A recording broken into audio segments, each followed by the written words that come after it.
السلام علیکم ورحمۃ اللہ وبرکاتہ۔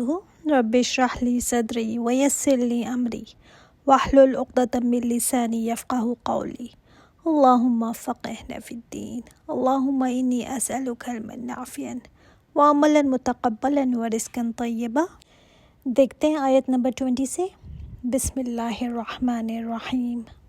اعلموا، یہ علم سے ہے۔ اعلموا، علم لے لو، جان لو۔ اس کا مطلب کوئی اہم بات جس کا کہا گیا ہے علم لے لو۔ ہمیں جیسے کہا جاتا ہے نا، کوکنگ کیسی کرنی ہے اس کا علم لے لو، یہ کام کیسے کرنا ہے اس کا علم لے لو۔ ہر چیز کے علوم ہے نا، تو اللہ تعالیٰ فرما رہے ہیں جان لو، اس کا علم لے لو۔ کیا بات ہے جو اللہ تعالیٰ چاہ رہے ہیں کہ اس کا علم لے لو؟ ہم کیا علم لے لیں؟ انما الحیات الدنیا لعب ولہو وزینۃ وتفاخر بینکم وتکاثر فی الاموال والاولاد۔ دنیا کی چیزیں بس یہ کھیل، لہو، زینت، تفاخر بینکم اور تکاثر فی الاموال و اولاد، بس یہ ہے پوری زندگی کے سٹیجز۔ ایک کے بعد ایک فیز آتا ہے۔ پوری لائف کو اگر فیزز میں ڈیوائیڈ کیا جائے نا، تو یہ ہماری پوری زندگی کو کور کرتی ہے۔ دنیا کی زندگی کچھ بھی نہیں ہے سوائے اس کے۔ یہ آیت یہاں پر کیوں آئی؟ اس لیے کہ کیوں نہیں تم موٹیویٹ ہوتے، کیوں صدیقین کے درجے پر کوشش نہیں کرتے، تمہارا گول یہ کیوں نہیں ہے؟ جو ایمان تم لائے ہو اللہ پر، رسول پر، تو تم کیوں اس درجے پر نہیں پہنچتے؟ اس لیے کہ دنیا نے اتنا مشغول کیا ہوا ہے نا۔ حالانکہ دنیا کی زندگی کیا ہے؟ لعب، کھیل۔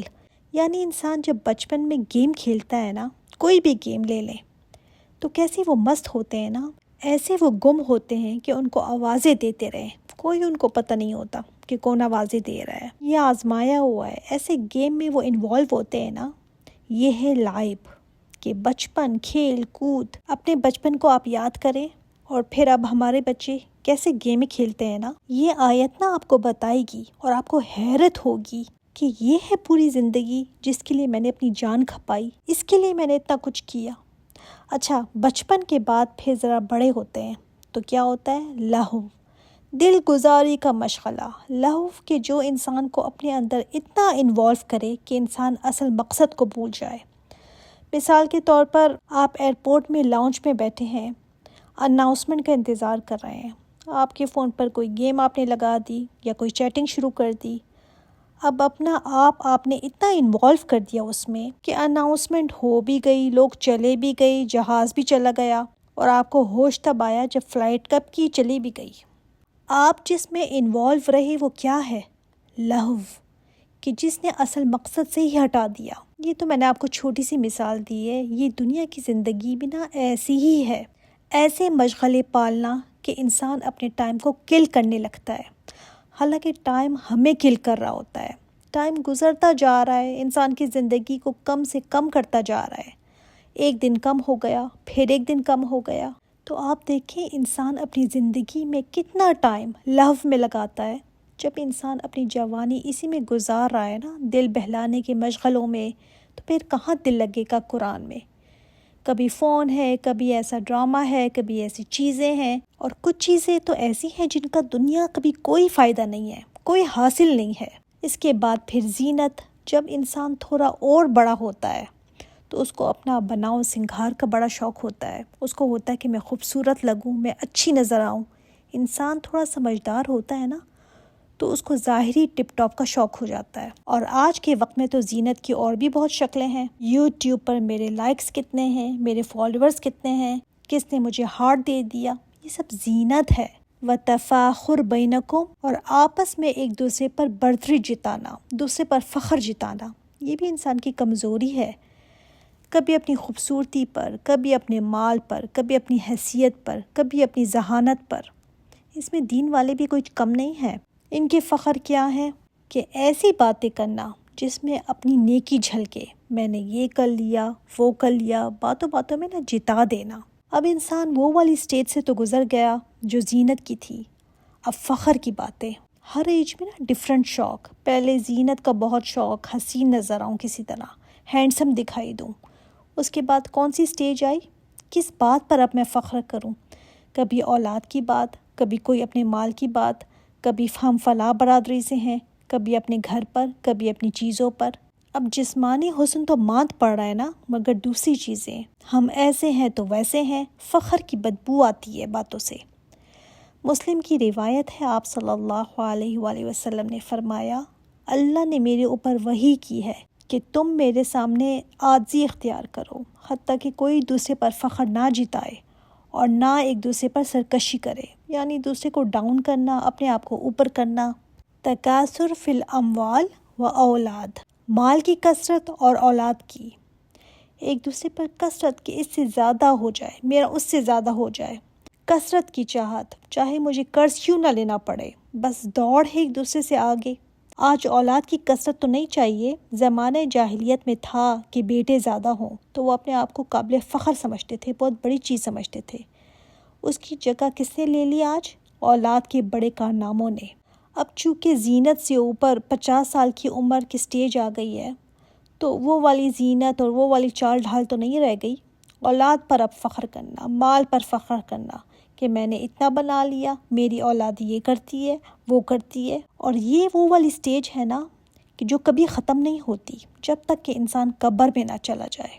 کبھی اگر آپ نے بڑے بوڑھوں کی باتیں سنی ہوں تو کیا کہتے ہیں، میرا بیٹا فلاں جگہ پر لگا ہے، ایسی ایسی پوسٹ پر ہے، میری بیٹی فلاں جگہ پر ہے، اتنا کماتی ہے وہ، اتنی بڑی کرسی پر ہے وہ. تو سٹیٹس کی بلندی پر فخر، مال پر فخر. نہیں تو الٹا ہمارے لیے نا ایک مصیبت ہے، حجت بن جائے گی کہ مال کہاں سے کمایا اور کہاں خرچ کیا.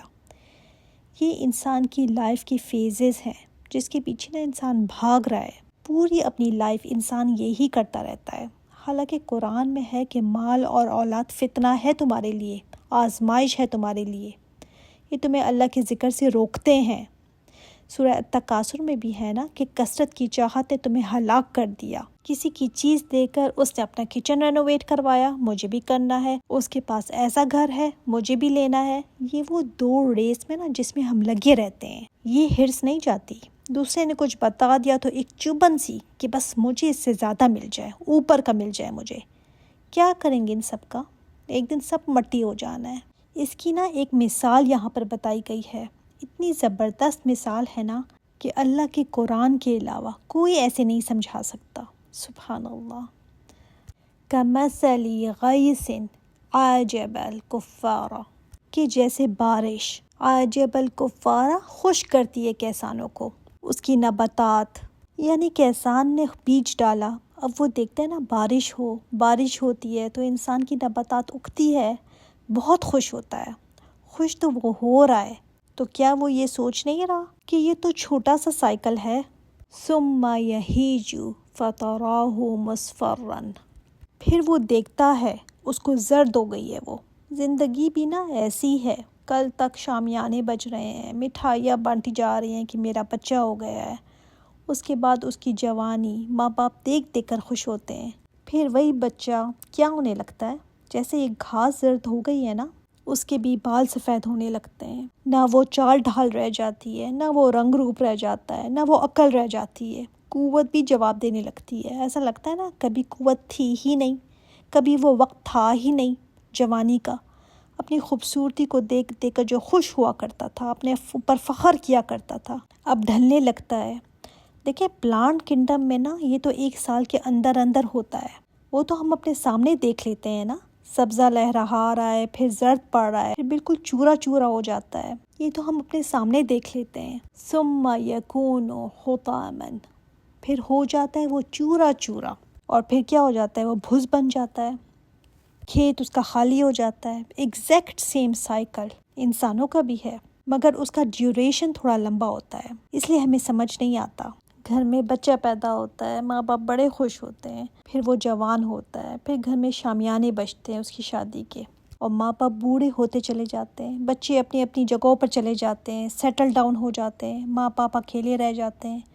وہ گھر جو 2 سے شروع ہوا تھا وہیں پھر 2 پر آ جاتا ہے، اور پھر وہ بھی چلے جاتے ہیں. یہ کھیت سی مثال نہ تمہاری ہے، صرف چند دن اتنے چند دنوں میں انسان پھولے نہیں سماتا، اس کی میں ختم نہیں ہوتی، اس کی باتیں ختم نہیں ہوتی، اور اسی میں نا وہ خود کو سیٹسفائی کرتا رہتا ہے اور انہی سے خوشی محسوس کرتا ہے۔ کہاں گیا سب؟ ایک دن قبرستان میں جا کر دیکھو، خطامہ کا پتہ چل جائے گا۔ وہ بھی کبھی زینت کرتے تھے، ان کے بچے بھی کبھی ڈاکٹر ہوں گے، انجینئر ہوں گے، کوئی ہارورڈ سے پڑھا ہوگا، پھر وہ بچے بھی وہی ہیں اور ماں باپ بھی وہی ہیں۔ یہ ہے دنیا کی زندگی۔ صحابہ کے ہمیں کتنے کال ملتے ہیں کہ میں نے یہ حفظ کر لیا، وہ کر لیا، حضرت عمر رضی اللہ تعالیٰ عنہ، حضرت ابوبکر صدیق کے فلاں کی ہم نے خدمت کر لی، اس کو یہ دے دیا، بس پھر ان کے تو کال ہی رہ جانے تھے۔ ہماری زندگی نا اسی کے گرد گھومتی ہے، اس لیے ہماری توجہ نا اصل چیز پر ہے ہی نہیں، اسی پر ہے کہ بس کسی طرح میں سبقت لے جاؤں دوسرے پر۔ ویسے تو مفسرین نے فرمایا ہے کہ انسان کی یہ سٹیجز ہیں، کہ پہلے یہ سٹیج آتی ہے، پھر یہ سٹیج آتی ہے، لیکن اگر آج ہم دیکھیں نا تو ہماری تو زینت ختم ہی نہیں ہوتی۔ لہو دیکھ لیں، وہی چیز جو ایک بوڑھے کے ہاتھ میں ہے وہی ایک جوان کے ہاتھ میں بھی ہے، وہی گیم ادھیڑ عمر بھی کھیل رہا ہوتا ہے جو ایک بچہ بھی فون پہ کھیل رہا ہوتا ہے۔ سب کے نا فون پر آج کل ہے یہ زینت، وہی 16 سال کی بھی کر رہی ہوتی ہے اور 50 سال کی بھی وہی آج شوق ہیں۔ اللہ تعالیٰ نے فرمایا ہے کہ تم قبروں میں پہنچ جاؤ گے نا اور یہ ختم نہیں ہوتا تمہارا۔ جو اس غفلت میں پڑھ کر زندگی گزار گیا، وَفِي الْآخِرَةِ عَذَابٌ شَدِيدٌ وَمَغْفِرَةٌ مِّنَ اللَّهِ وَرِضْوَانٌ، آخرت میں نہایت سخت عذاب ہے اور مغفرت ہے اللہ کی طرف سے اور رضامندی۔ اچھا، اب کہانی یہاں پر ختم ہو گئی۔ خطامہ جب بن گئے نا، اب ٹوٹ پوٹ ہو گئی، ریزہ ریزہ ہو گئے، قبروں میں پہنچ گئے، تو اب کیا ہے؟ آگے اب دو ہی مقام ہیں، ایک ہے عذاب شدید، دوسرا مغفرت اور اللہ کی رضا۔ دو مقامات ہیں۔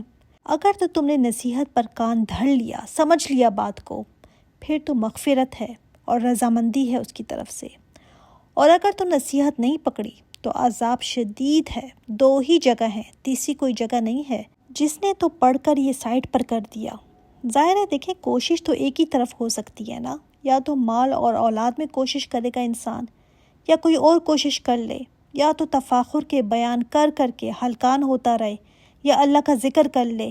ان دونوں میں سے ایک ہی کوشش کی طرف بھاگے گا نا انسان۔ وَمَا الْحَيَاةُ الدُّنْيَا إِلَّا مَتَاعُ الْغُرُورِ، یہ دنیا کی زندگی سوائے دھوکے کے سامان کی کچھ بھی نہیں ہے۔ اس کی ساری انجوائمنٹ، ساری زینت دھوکا ہے، اس کا کھیل، دل لگی کا یہ سامان سب دھوکا ہے، دھوکے کے سوا کچھ بھی نہیں ہے۔ جیسے سیراب کو دیکھتے ہو نا، سوچتے ہو کہ آگے پانی ہے، وہاں پر جب پہنچے تو کچھ بھی نہیں ہے۔ ہمیں لگتا ہے نا کہ بس ایسا ہو جائے تو خوشی خوشوں میں، ویسا ہو جائے تو بس زبردست۔ سب دھوکا ہے۔ ضرورت تو ہو سکتی ہے یہ دنیا، مگر منزل نہیں ہے۔ اس میں رہ کر نہ اپنے مقصد کو نہ بھول جانا، ساری اپنی توانائی، اپنی قابلیت، اپنی کوششیں اسی میں نہ لگا دینا۔ یہاں تو ہمیشہ رہنا ہی نہیں ہے، دھوکا ہے سب، جو سمجھ ہی نہیں آتا انسان کو۔ اللہ تعالیٰ نے فرمایا ہے تکاثر کی دوڑ میں نہ پڑنا، بلکہ اگر دوڑ لگانی ہے نا تو وہ انشاءاللہ تعالیٰ ہم نیکسٹ ٹائم دیکھتے ہیں کہ اللہ تعالیٰ نے کہا ہے کہ اگر دوڑ لگانی ہے تو کس چیز میں لگاؤ۔ سبحانک اللہم و بحمدک، اشہد ان لا الہ الا انت، استغفرک و اتوب الیک۔ السلام علیکم ورحمۃ اللہ وبرکاتہ۔